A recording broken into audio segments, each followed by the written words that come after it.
Hello everyone. CAPF के लिए 10 question हम डेली लेकर आते हैं। आज है 28 जुलाई 2021। शुरू करते हैं बिना किसी देरी के।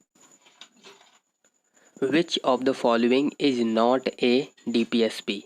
तो इनमें से कौन सा डीपीएसपी नहीं है? टू प्रमोट इक्वल जस्टिस एक डायरेक्ट प्रिंसिपल है। To secure a living wage एक डायरेक्ट प्रिंसिपल है।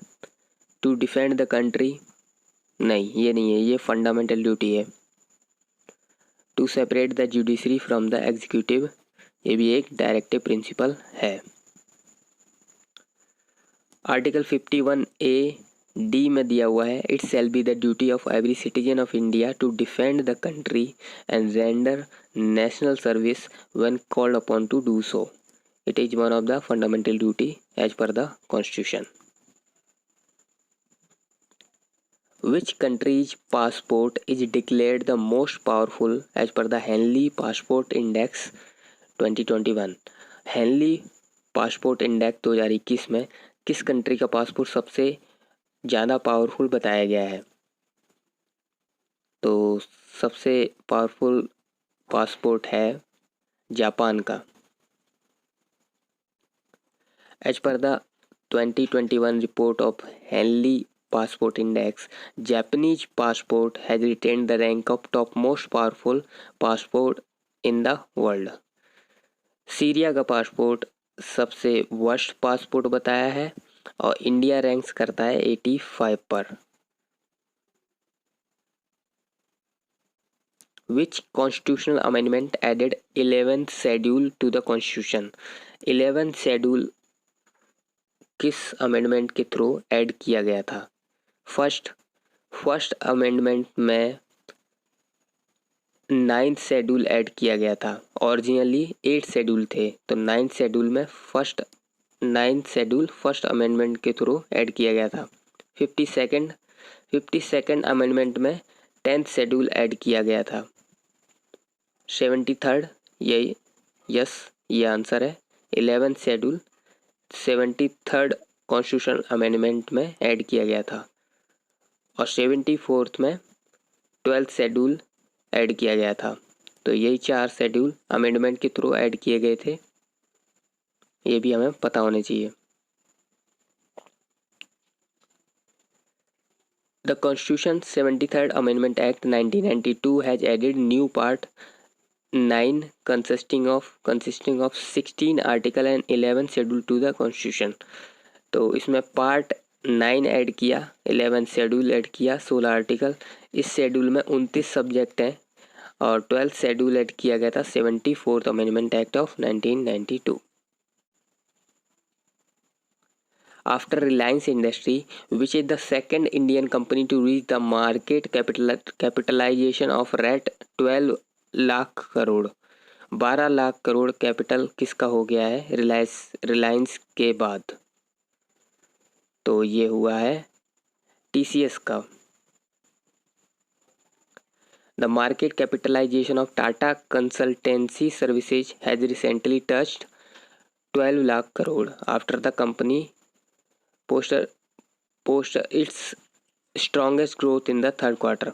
Reliance Industry became the first Indian company to achieve a feat of 12 lakh crore capital in July 2020. जुलाई 2020 में Reliance country first Indian company बनी थी 12 lakh crore capital पहुंचने में।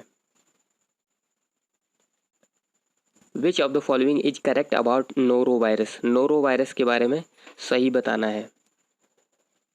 A person can contract this virus by coming in direct contact with infected person. infected person से contract हो सकता है, ये तो सही है।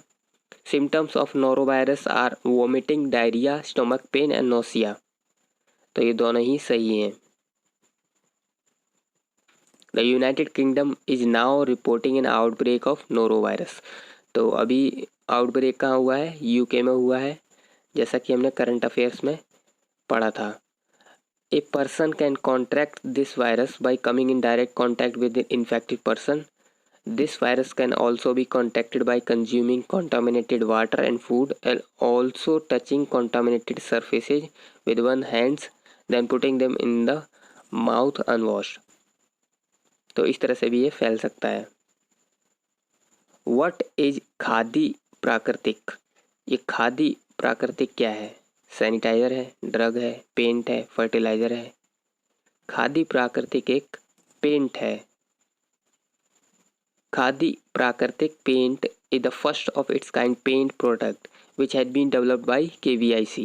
KVIC ने ये पेंट बनाया है, खादी प्राकृतिक नाम दिया है। It is an eco-friendly non-toxic paint which is also claimed to have antifungal and antibacterial property. तो ये इको फ्रेंडली होगा, नॉन टॉक्सिक होगा। जैसा कि हम जानते हैं पेंट में कई सारे केमिकल्स होते हैं जो टॉक्सिक होते हैं, तो ये नॉन टॉक्सिक बनाया है और इसमें एंटी फंगल और एंटी बैक्टीरियल प्रॉपर्टीज भी रहेंगी। 2012 का समर ओलंपिक्स कहाँ हुआ था? 2012 का समर, अभी जैसे कि ओलंपिक्स चल रहा है 2020 का टोक्यो में, तो 2012 का समर ओलंपिक्स हुआ था लंदन में। रियो में हुआ था 2016 का, बीजिंग में हुआ था 2008 का और एथेंस में हुआ था 2004 का। फिर से बोलता हूँ, रियो में हुआ था 2016 का, लंदन में हुआ था 2012 का, बीजिंग में हुआ था 2008 का, एथेंस में हुआ था 2004 का। अब क्योंकि ऐसा एक क्वेश्चन CAPF में पूछ लिया जाता है इसलिए मैं बता रहा हूँ। द 2024 का summer Olympics is scheduled to take place from 26 July to 11 August 2024 in Paris. तो 2024 का कहाँ होगा? पेरिस में होगा। और 2012 का Olympics wise international multi sport event 27 जुलाई से 12 अगस्त हुआ था लंदन, यूनाइटेड किंगडम में। The controller and auditor general of India can be removed from office only by, तो कैग रिमूव किया जा सकता है by president on the advice of cabinet.